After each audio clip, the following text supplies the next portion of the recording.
Yo YouTube! Welcome back to another week in the life of a same-day courier on the CX in March. So this is a video for Monday the 18th of March, and this is for yesterday, and I had 3 CX jobs in the end. But before I tell you about the day, I'll tell you about the context about what I was trying to achieve for the day. So I had already booked in for tomorrow, for Tuesday. My brain's going wild now because today is Tuesday, but I'm trying to do this as a video like it was Monday. It doesn't work for me. So I booked in for Tuesday. I had a collection from my old regular shipper, which was starting off in the Lake District, ending up in South Wales, going to High Wycombe, which is a whole day's work, but it is flexible. So I was trying to get myself either to somewhere near Carlisle or Preston in the morning for this video, or alternatively I would have gone to Bristol and done it in reverse, but that would have been less favourable. It feels better to come down the country and go across to High Wycombe than to do the round. So I was looking for work from home to the northwest, effectively, and I didn't have anything booked in. So I woke up in the morning and I was bidding on the CX work, and at 8:10 I got a phone call which was offering me a job to go from Lincoln to Grantham, and it was a long wheelbase job. I bid £60, sort of my minimum for long wheelbase work, and it was a pickup between 8:15 and 9:15. So it's about an hour away from where I live and 14 miles to get to Lincoln. And so I made my way, I got myself ready and made my way to Lincoln. And my rationale for taking this job was it got me from home to a better area to find work, and it was paying me decent money to do that. It wasn't a big job, but it was a decent paying job. The loaded miles for the job was actually 31 miles loaded. So I arrived just before about 9:25 and picked up 2 pallets from the supplier, and I realised very quickly that the items were going to residential address. So my first thought is, what's happening with the pallets?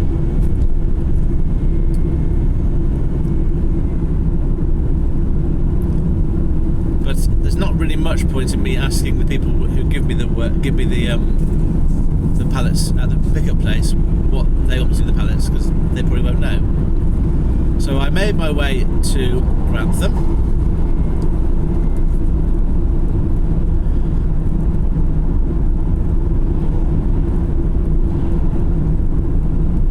The reason why I'm pausing is because I'm very mindful that 2 cars just overtook me, and some of you will be thinking I'm going too slowly. I'm going at 50 miles an hour on a single carriageway road. I'm going at the right speed limit for a van. So I've got that out of my head now. Now I concentrate on this. Oh dear. Right.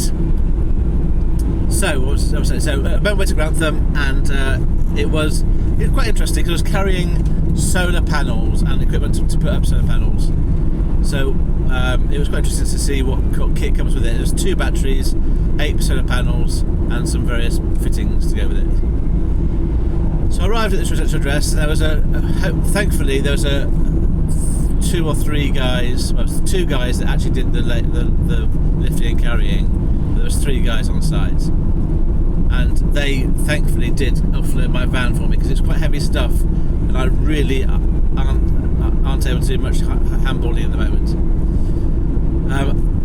I asked the main guy, electrician, is there a place where we leave the pallets? Is there a skip I get to person to in? And he said that there wasn't. I said, so I double checked. So I can't leave my pallets with you. And he said no, there's nowhere to leave them. So I got packed up, drove down the road, parked up about 50 metres down the road, just out of his way, just on the residential street. And then I rang the shipper, and I rang the shipper with this message, which is slightly I realised in advance. I have got on my my company details at CX a charge for disposing of pallets, so I've covered myself that I will charge for that sort of extra service. I can't for the life of me remember what it is. So, but I was agreed that in my head I thought I'd charge £10 to get rid of these 2 pallets. So I rang the shipper and said, "Where's the effect of just letting you know I've had to take 2 pallets away with me, and I'd like a bit of extra money to deal with those. Is that all right?" And she said, "Absolutely not," but nicely. There wasn't a tense conversation. And she said she'd ring the customer and find out what's going on. And I said that I would want £10 for doing it. So she said, "We don't do that." And so she rang the shipper, and the shipper was her customer. The shipper's customer was the manufacturer that had picked up the items from in the first place. And she came back to me and said, "That's fine, you can leave them on site." And I just said to her, I said to her before, at the end of the first phone call, if we are going to leave the pallets, can you please make sure that the head honcho on site knows, because I've just had a conversation with him and he's said that I can't leave them, and I don't want to go back and just say you're wrong, here they are, or where's the effect, because you don't know how people are going to react, do you? So when she called back, she did say that the person on site had been told by the customer that the pallets could be left, and I think what's happening is that the provider of the solar panels was going to collect them the following morning. So there was a plan in place. So I got the pallet, I reversed back up, put the pallets out, and everyone was happy. And by the time I'd done this and was finished and ready to look for another job, it was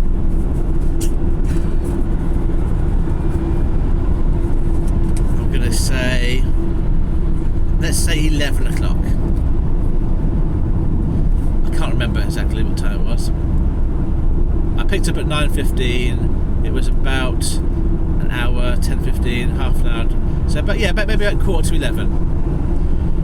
So then I was looking for a job to get me to the northwest or somewhere closer, and I got a call at 11:15 on a bid that I put on, and it was to collect a pallet of bricks from Newark to going to Nottingham. So again, not a big job, but it got me a bit further west and into a better area again. Newark was 30 dead miles away and about 40 minutes drive, and I bid £60, and the job was for a short wheelbase van. The loaded miles was 22 loaded miles, and I got £60 for that again. So if you combine the 30 dead miles and the 22 loaded miles, I got over £1 a mile still for that job to get me to Nottingham.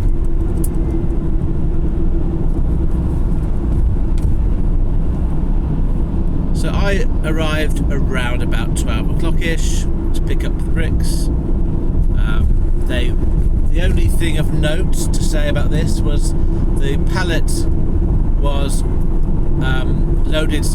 It was a small pallet, so lengthwise it was about 1.20 odd and about 50 centimetres wide, and it was loaded in such a way that it was going to go on my van with the lengthways, widthways, so the length was the longest bit going from my side door. And because I've got my side door is where the centre of my van is, between the two axles, with something like bricks, I don't want to put them on the back door, so I just want to put them on the side door.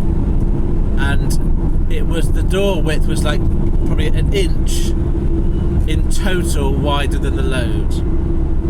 So we very carefully got the forklift driver pushed the load on, and we just very carefully put it on. And he got it on first time between the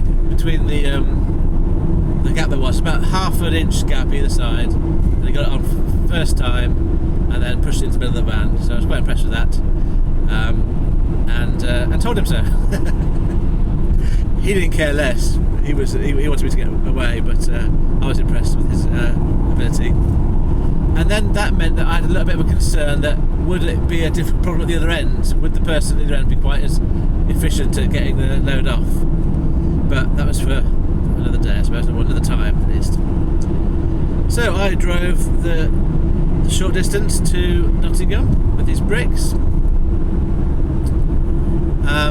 Arrived on site, and it was a large inner city building site for a sort of they're building like a tower. I'm going to call it a tower block.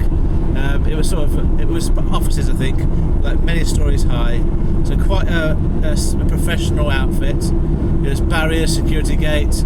The site was a real muddy mess. There was a big telehandler taking stuff off. So I went and found the site office person, got my hard hat on because everyone was wearing hard hats, and he told me to wait for the forklift driver. He radioed him, and he asked me to wait in the van. I had to wait for about 15 minutes before I got any sort of contact, and then the kind of head guy walked up to me and told me to he was ready, drive down. And then I drove down, told him I had the side door, opened it up, and the forklift driver, or the telehandler driver, first thing he said to me was, if I hit your doors, and then put his hands up like it's not his fault, because they were so tight, because he had a telehandler and it was a side door. But I thought that was a bit defensive and a bit like giving up at the first sight. I don't think it's because I don't think he did that because it was the forklift, the pallet was a wide load. He did it because I did it from a side door. He wanted to offload from a back door. Anyway, because the side door because the telehandler has a wider sort of bracing bit for the forklifts, if he gets too close, he's going to hit the door. I think that's the reason why. Anyway, between the guy with the radio and the forklift driver and me, we got it out very easily, mainly because all we had to do was to I don't know whether it's called a telehandler, but it had a long arm that you could just, rather than reverse the vehicle, you could just reverse the arm. So I'm calling it a telehandler, it might be something else. It was bigger than the previous telehandler that I saw. And anyway, so he just reversed it out of the van, so it's really easy for him. He didn't need any technique. Once he'd lined up and got it on the forks, it wasn't that hard for him to get it off. So again, I was quite relieved about that. So I got myself off the muddy site and parked up I went to Asda in Nottingham. Parked up and looked for other jobs. And this was about probably about 1:30 by the time I got to Asda. I left the site at 1:25. So again, I was still looking for jobs to get me to the northwest, and there was quite a few jobs. The difference between most places that I go to, so most of the places in the East Midlands and the northwest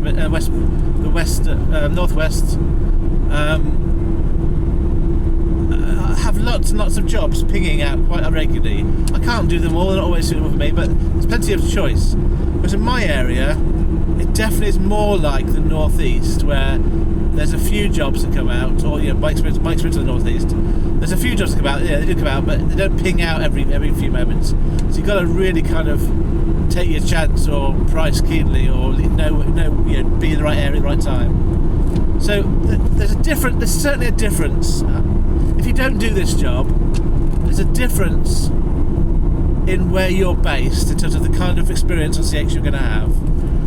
Sometimes some areas are really, they ping with jobs, every sort of 30 seconds. In other areas it's every 30 minutes. And obviously you might find that obviously go to where all the jobs are, but that doesn't mean it's easy to find a job, because that's where all the other drivers go. So there's lots of drivers that use CX, and so lots of drivers live in the big cities, they kind of there's lots of competition. So there's a kind of a sweet spot between not as much competition with drivers and a few jobs coming out. So I always find it a lot easier in terms of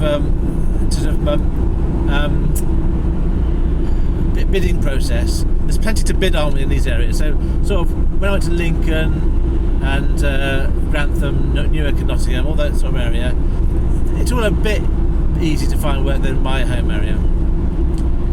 So I was trying to be reasonably fussy, and I was putting on bids that I price at. I tend to price a bit higher than most people on CX, and I tend to have the patience to wait until something pays my money.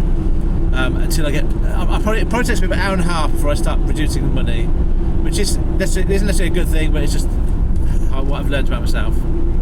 Anyway, in the end, I did get a job.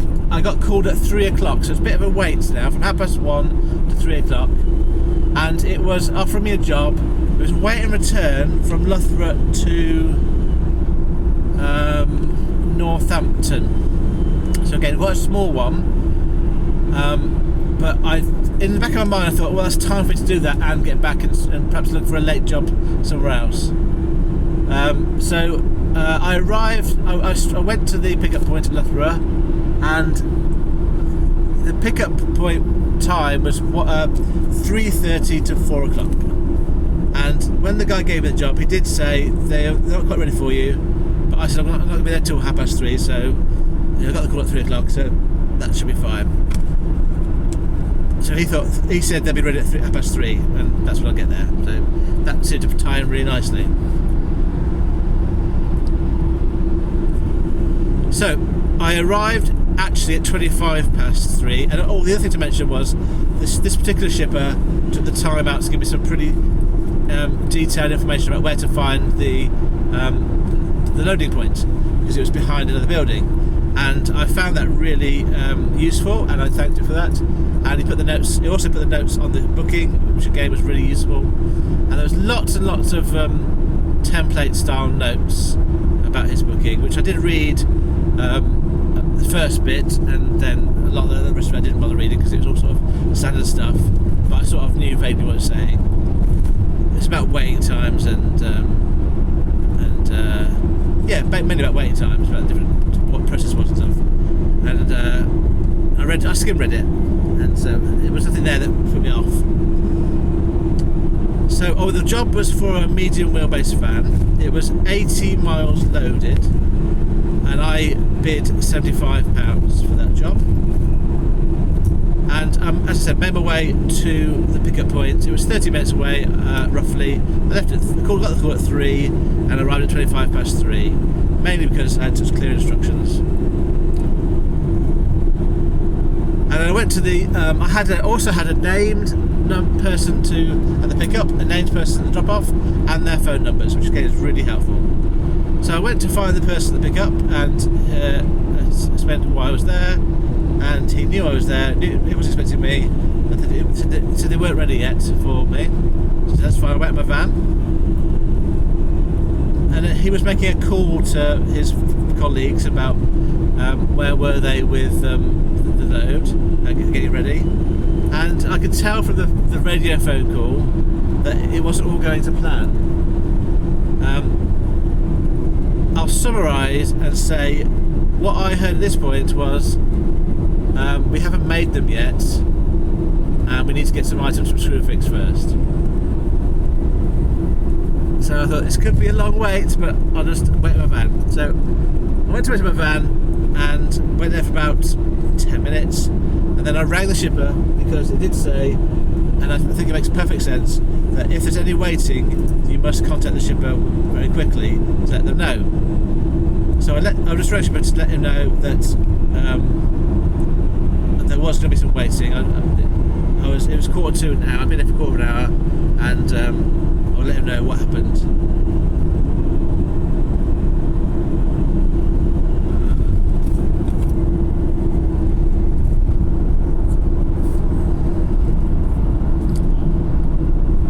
Right, so what happened next? So I waited till 4 o'clock, and then I went back in to just double check what's happening, and they were still faffing about with trying to get all the materials together. So I called the shipper again and said, and by this point I'd read all of the waiting time notes, and what concerned me about them was that the waiting time was set at £12 per hour after the first half an hour for all drivers of long wheelbase vans to down to motorcycles.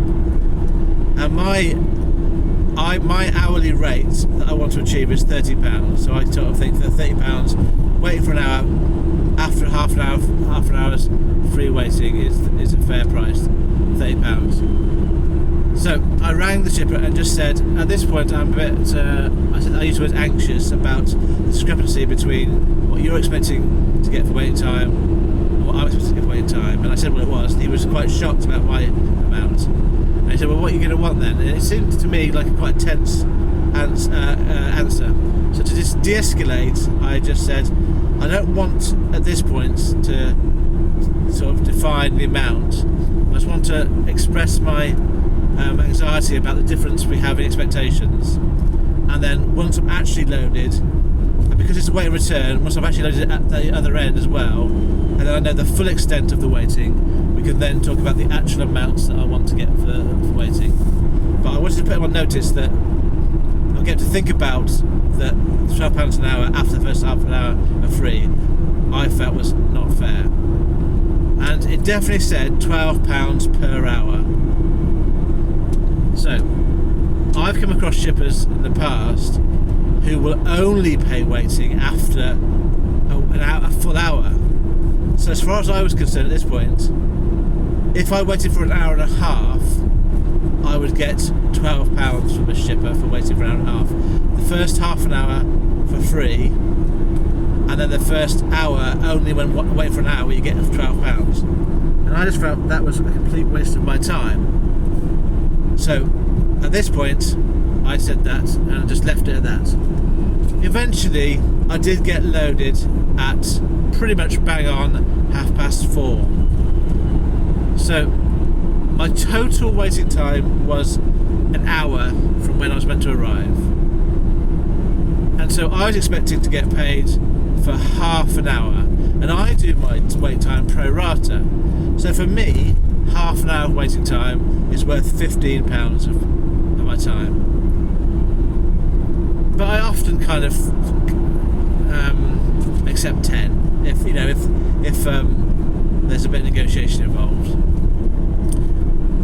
But I think anything less than 10 I think is not fair for half an hour's waiting after the first half an hour. Anyway, so I got on with the job. I went down to Nottingham. Everyone. So this is the other thing. So let me just explain one thing I'm trying to do here. I'm trying to tell you my experience from my perspective, from a driver's perspective. And obviously all these people around me have different expectations, different perspectives. So the people in the warehouse have their own view of this. The shipper has his own view. The person delivering to has his own view. And I did try and think about other people's perspectives, which is what I'm sort of trying to do here. So I did say to the contact in the warehouse, what time? Just out for interest, what time do you close? Because I'm not going to get back. This was about half an hour into the waiting. I worked out it's 50 minutes journey because of the traffic getting around Leicester. So I said it's going to be around about roughly an hour there, an hour back, roughly. So by the time I leave, I'm going to be about 2 hours roughly getting back here. And he was saying, well, it's 45 minutes to get there because he's done the journey before. I was thinking, well, fair enough. You do it in 45 minutes. According to my Google Maps, it's 47 minutes at the moment, and there is traffic in the way, so I want to give a bit of leeway. So I was thinking 50 minutes was a fair projection, and he was saying for 45. But anyway, it wasn't that big deal. But he was saying they close, well, he came and said, well, 6 maybe 7. Basically, they close at 5, and he was saying he was aware they had to stay open longer to receive the goods back. But he didn't say that in those terms, but he basically reassuring me that it'd be open. So I was mindful that they don't usually open as late as I'm going to have to be here, but the delay wasn't caused by me, it was caused by them, so I didn't feel bad about it. But I was aware that there are people on that site that would have to be there where they would There shouldn't be, because and they'd be waiting for me. And would the person that's going to... This is my concern. Would the person that's actually on site at the end, the little person that's told to stay, would he be told the reason for it being late? Would he know? Would he just think it's me being late, or would he know it's the pickup point? And also, I've also got to get to the other point, meet the other guy, and get offloaded and loaded. Maybe there's a delay at that end. I was told to ring the guy because he lived 20 minutes away. Does that mean if I ring him, he's going to be at home, or is he going to be in the office, at the shed? Anyway, all these things go through my head. So, and also the shipper has expectations, didn't they, about money. So I did that just about money with him. So I was trying to kind of think about everyone else's perspectives, and also trying to make sure that I kind of... And the reason for me doing that is trying to not let people down. I want everyone to be realistic about what they're going to expect from me and what I can achieve. So I got to Northampton. I was a bit later because the traffic was a bit... I was perhaps 5 minutes later than the 45 minutes getting there, and then 5 more minutes because I couldn't quite find the actual estate. I went past it and turned around and come back. I was mindful that a few more minutes was always added onto the thing. So I arrived. Let me just have a look at the book. I'll tell you what time I arrived. I arrived at 5:30. So it basically took me an hour from door to door to get from where I was to where I had to go. And on the sat nav, it was 47 minutes. But there was some traffic. It got a bit more busy. So I arrived. He was on site. I had called him, but I called him when I left, and he said to me that he's expecting someone to be there after 45 minutes from 4 o'clock. From half past 3, because he was told an hour ago that I was going to be there at 3:30. So the shipper had told him I was leaving at 3:30, be there at 45 minutes. I think he must have told him that before I even arrived, and obviously he hadn't been told by anyone else. In the meantime, there'd been a delay, so it was me that told the guy I was going to leave and be there in 50 minutes, and then he was a bit, oh right, I'm already here, and I thought he'd be here like a few minutes ago.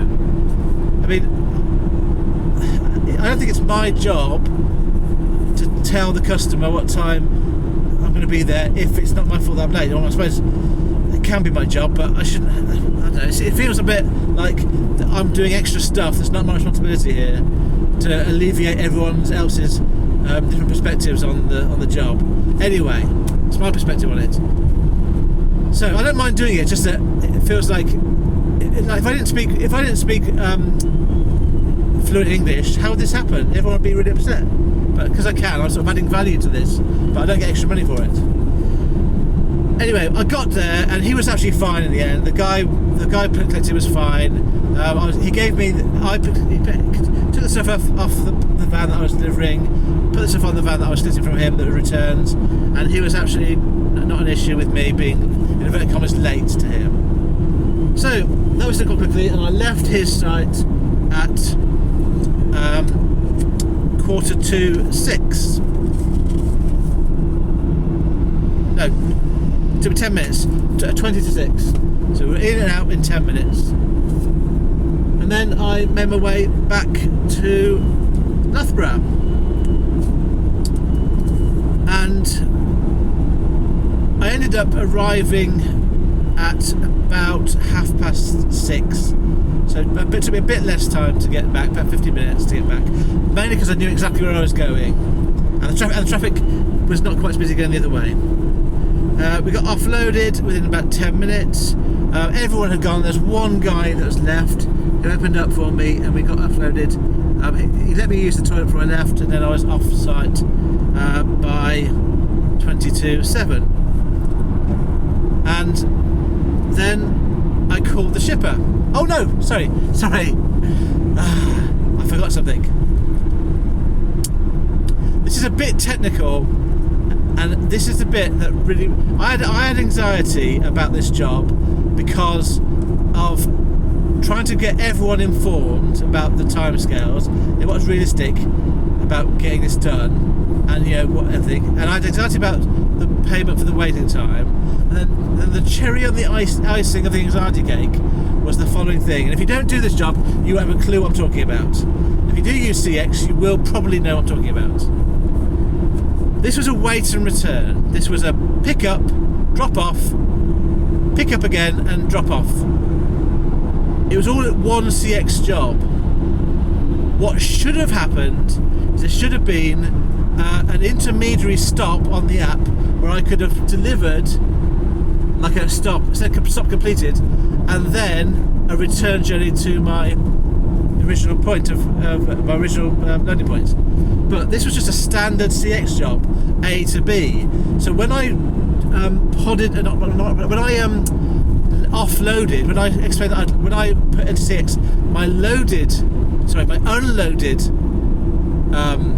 activity in Northampton, that was actually podding off the job, because there wasn't, and I've realised now, I've now submitted a pod, and I can't now change the price of this because of the way CX works, but I've still got to get from Northampton back to Loughborough with a return. And in my mind, that's completely the fault of the shipper. But was it on purpose? Now I think, is it on purpose? Did he know it's going to be late? Did he deliberately do this so that I couldn't get a waiting time added on? So I don't. Short story, that wasn't what happened, but that's what's going through my head. So I was now going back, and at the end of the job, I had to ring the shipper and explain. Now, A, what do I want from waiting time? And B, by the way, I can't invoice this directly of the CX because it's been prodded off. How are we going to resolve this one? And I didn't know how he's going to respond to any of that. Some shippers would be absolutely fantastic, and they would go, "Oh, I understand the situation. Let me resolve it. I'll resolve it for you. Don't do anything." Some shippers would go, "Hey, what? Explain to me what you're talking about. I'll try and help you, but I don't understand." Some shippers will know exactly what's going on and will deliberately not want to help you. And other shippers will be, now you've done the job, they'll just not care less. They'll say, "Well, it's your problem." And I didn't know which shipper I was going to have at this point.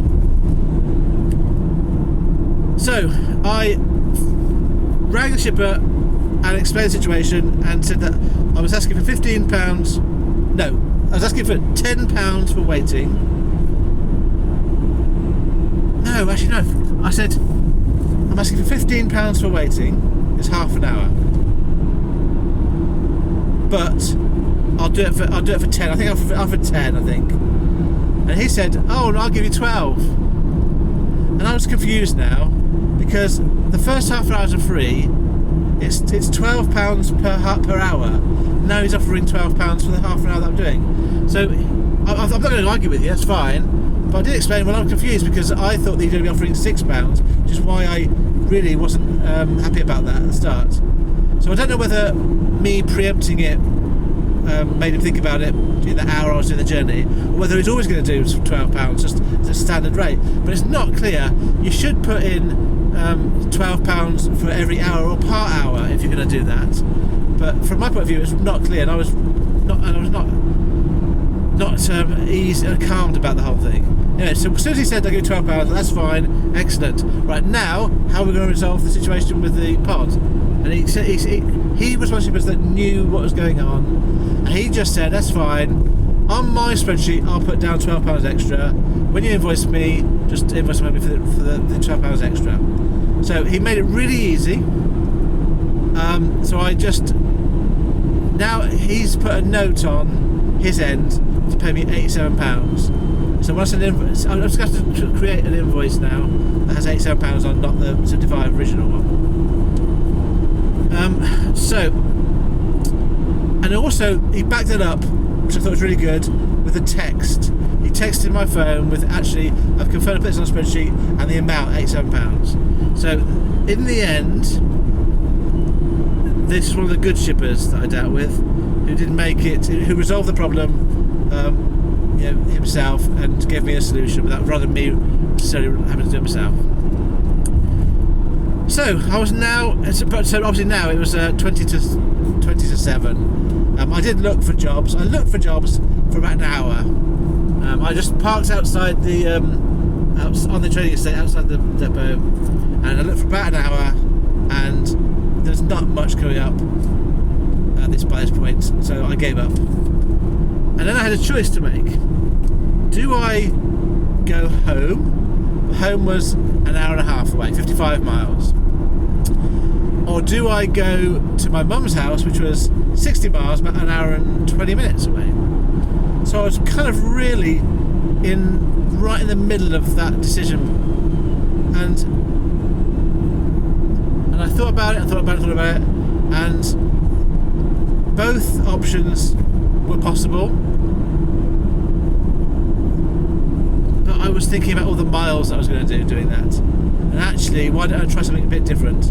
Why don't I stay exactly where I am, tramp out, and try and just see if I can get a decent day the following day from a different area, from Loughborough. There was a job, actually, yeah, I won't say this, there was a job that came up at 6 o'clock in the morning from Spalding to Bristol. Spalding's quite close to where I live, and Bristol's quite close to the end of my my shipper's route, so I could do the route in reverse. I put a really keen bid on it. Well, I put a fair bid on it, and didn't get it, and I was really disappointed about that. So that was one of the reasons why I thought I would stay where I am then, because that was kind of almost like a sign to go home, and then I didn't get it. There was a job that came up where 10 minutes from me, from going to Derby, at about 7 o'clock, and I didn't get it, and I thought I was going to get it. I was so disappointed not to get it. I even rang them because I knew exactly what the job was, and they're really good shippers. It's a really good job to do, small van job. And I left it for about 10 minutes, didn't get a call. Then I rang them, and they just about sold it. So if I'd rung straight away, maybe I would have got it, but I just didn't feel it was suitable to do that. I thought I was close enough to it. I put a good enough bid on to get the job without having to ring. So by the time I missed out on those two jobs, I just thought, let's stay where I am. So I stayed. There was no dead miles from yesterday. I stayed and tramped literally outside the gate of where I dropped off on the road behind a lorry. There's orders to do the same. So that was my day. Let me give you my stats for the day, and then I'm going to talk briefly about tramping. So I was still on the same fuel for the previous week. So my average fuel price for Monday was 15.06 pence per mile. I drove 227 miles, 227 miles, and I worked for 10 hours and 40 minutes. I earned £207 from 3 CX jobs. So that was the £60 going from Lincoln to Grantham, the £60 going from Newark to Nottingham, and in the end the £87 going from the way and return from Loughborough to Northampton and back.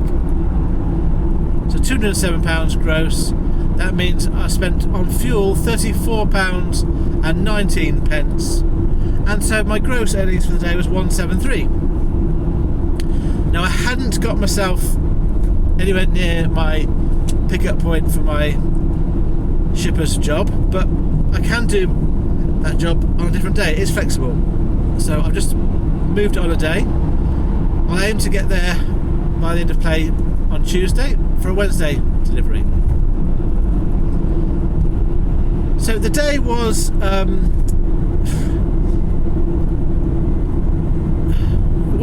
it paid for itself. The number of miles I did 227 miles and 227 miles and 207. Let me start again. For the day I drove 227 miles in total, including dead miles. I earned 207 miles, 207 pounds, sorry, which is almost £1 a mile that I drove. So you can't be, that isn't a bad day. So I didn't do a lot of jobs. So I was okay with that day, and it set me up in Loughborough. And I thought, I'll find out what it's like in Loughborough in the morning, and I'll tell you about that in tomorrow's video. Right, before I go, quick note about my approach to tramping. So a bit of update. I've got a new tramping bag. It's basically a kit bag. It's got a robust zip. It's a robust canvas bag. It's as big as I can get with wheels on the bottom. It's smaller than my previous bag, but it's made me be a lot more accurate. It's not a word. I'll say accurate, but more accurate with what I take. There's a better word than that, and this is where my memory lets me down. There's a word that means efficient. It's a lot more efficient at putting the stuff in there, so it's got all the stuff I just use. So I've got a tramping bag. I've got a tramping bag with my stuff in, and I've got an extra little bag with the duvet. So it's all, I have 2 little bags, and so that's easier than one big bag. Anyway, just thinking about this.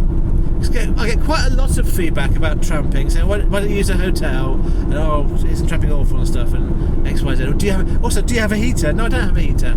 I don't need a heater. Even in January I didn't need a heater. So my approach to tramping is this, and it's hopefully to explain a bit more about why I do it. I'll tell you why I do it. So primarily the reason why I do tramping is because it means I can earn more money. That's the main reason.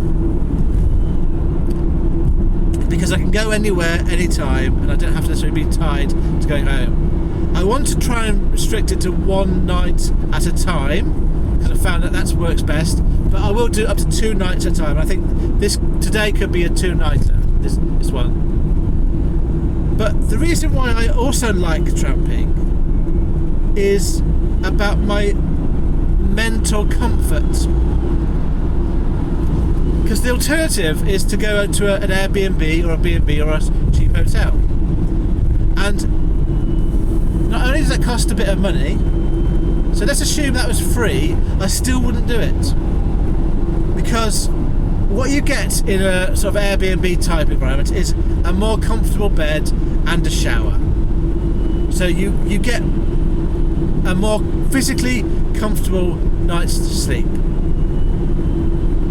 But what I have to sacrifice to do that is the anxiety of meeting someone for the first time, being somewhere that I don't understand for the first time. I wanted to be at Airbnb, and it was someone's house. They were very nice, but it was just someone's spare room, and I had to go and use their bathroom in the morning, and I wanted to use a shower, but it was their bathroom. I don't know this person, they don't know me. I had to walk between the bathroom and the bedroom.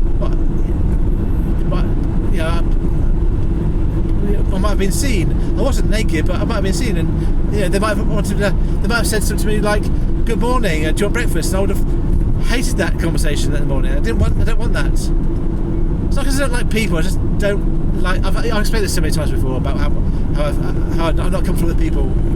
So my mental comfort overrides my physical comfort.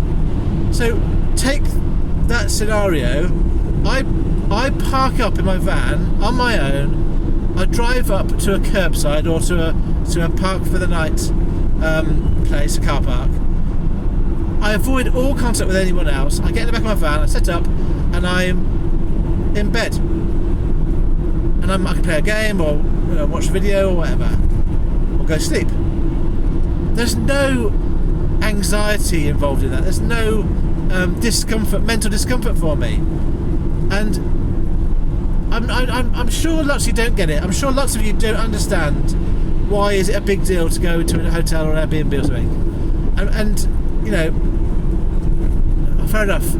But the way I can describe it is, for me, having the comfort, the mental comfort of being in my own space, in my own van, with my own stuff, doing my own thing in my own way, that outweighs the slightly less physical comfort I have to endure for that. So for me, it's very easy that if you take comfort levels as being physical versus mental, for me, tramping is by far and away the best option for me. And I completely understand that's not good for lots of people, but I wish we could all understand that we're all unique people.